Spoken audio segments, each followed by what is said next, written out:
साल था 2011 जब एंटेनियो और उनके साथ 160 वैज्ञानिकों की टीम ने मिलकर वर्न यूनिवर्सिटी में किए ओपेरा प्रोजेक्ट से दुनिया को हैरान कर दिया। ये वो समय था जब इस सदी के सबसे महान वैज्ञानिक एल्बर्ट आइंस्टीन के दिए थ्योरी ऑफ रिलेटिविटी यानी सापेक्षता के सिद्धांतों पर प्रश्न चिन्ह लगना शुरू हो गया था। दरअसल एंटियोनो ने पाया न्यूट्रिनो नाम के कुछ कण प्रकाश की गति से भी तेज गति से दूरियां तय कर रही थी। एंटोनियो ने बिना इस बात की पुष्टि किए इसे एक नई खोज बताकर दुनिया के सामने लाना चाहा। जब कंपनी को एंटोनियो के इस नई खोज के बारे में पता चला तब उन्होंने इस पर दोबारा से रिसर्च चालू किया। लेकिन जब दोबारा इस प्रोजेक्ट को शुरू किया गया और प्रकाश से भी तेज चलने वाले कण की सच्चाई पता लगाई गई तब जो रिजल्ट वैज्ञानिकों के सामने आया वो बिल्कुल ही अलग था। वैज्ञानिकों ने देखा ये कण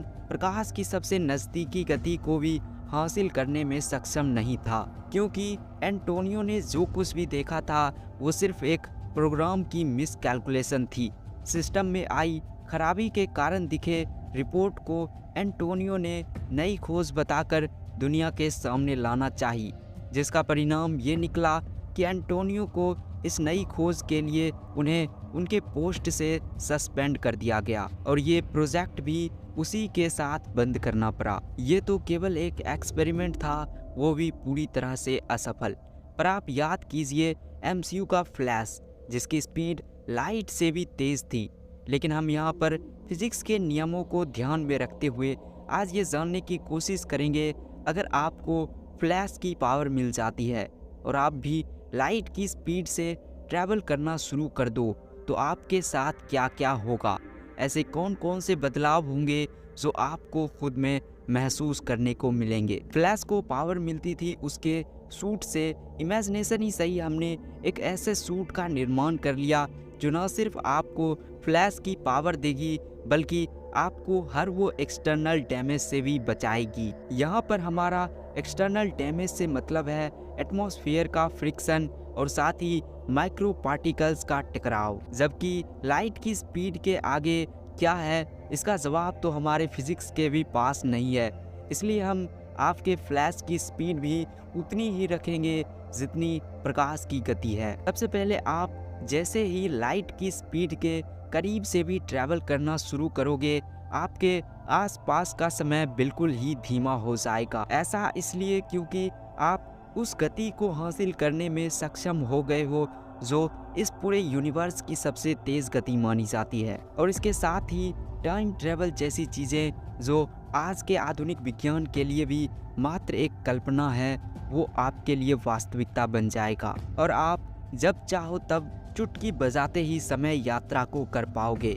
लेकिन क्या फ्लैश की स्पीड आपके लिए सिर्फ वरदान ही साबित होगा या फिर इसका कोई नुकसान भी होगा? ऐसा नहीं है कि फ्लैश की स्पीड आपको सिर्फ सुपर पावर देगी, इसके साथ कई सारे नुकसान होंगे जिनका सामना आपको करना पड़ेगा। पहले हम इसे सिंपल फिजिक्स से समझेंगे, फिर हम डीप फिजिक्स से ये समझने की कोशिश करेंगे आखिर फ्लैश की स्पीड आपके लिए किस तरह नुकसानदायक साबित होगा। सबसे पहले अगर आप गलती से भी लाइट की स्पीड को टच कर जाते हो तब आपका ये सफ़र यहीं पर ख़त्म हो जाएगा, क्योंकि लाइट भी एक तरह की एनर्जी है जो फोटोन से मिलकर बने होते हैं और हम किसी भी चीज़ को तभी देख पाते हैं जब लाइट के फोटोन पार्टिकल्स किसी ऑब्जेक्ट से टकराकर हमारी आंखों तक पहुंचती है।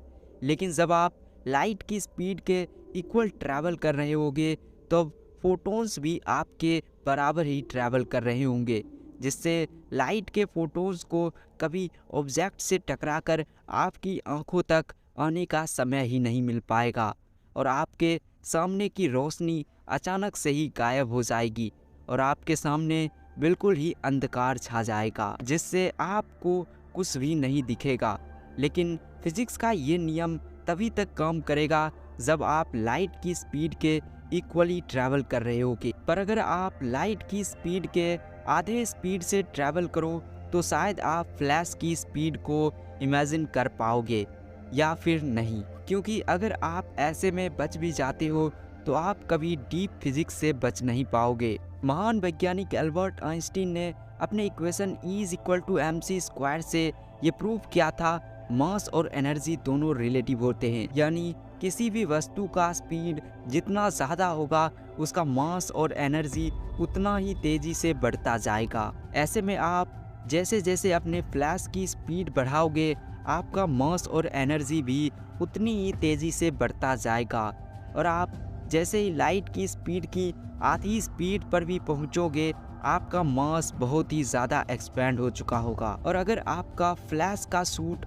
उतना एडवांस है जो प्रकाश की आधी गति के मास को भी सरवाइव कर ले, फिर भी आप अगर लाइट की स्पीड के करीब भी ट्रैवल करो तो आपका मास इतना ज़्यादा हो जाएगा जितना कि आपका फ्लैश का सूट भी सरवाइव ना कर सके। इसके बावजूद भी अगर आपने सरवाइव कर लिया तब आप जैसे ही लाइट की स्पीड को टच करोगे तब आपका मास इनफाइनाइट मास तक बढ़ जाएगा, और अगर आप गलती से भी इनफाइनाइट मास को टच कर जाते हो तब आपका अस्तित्व यहीं पर समाप्त हो जाएगा और आपका फ्लैश का और लाइट की स्पीड का सफ़र भी यहीं पर ख़त्म हो जाएगा। ये केवल एक हाइपोथेटिकल एक्सपेरिमेंट है जिसका वास्तविक दुनिया से कोई मतलब नहीं है।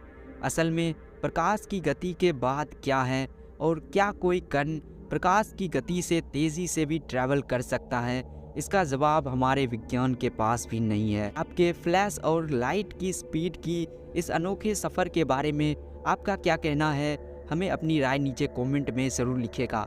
और साथ ही अगर आपको ये वीडियो पसंद आता है तो वीडियो को एक लाइक और चैनल पर नए हो तो चैनल को भी एक सब्सक्राइब जरूर से कर लीजिएगा।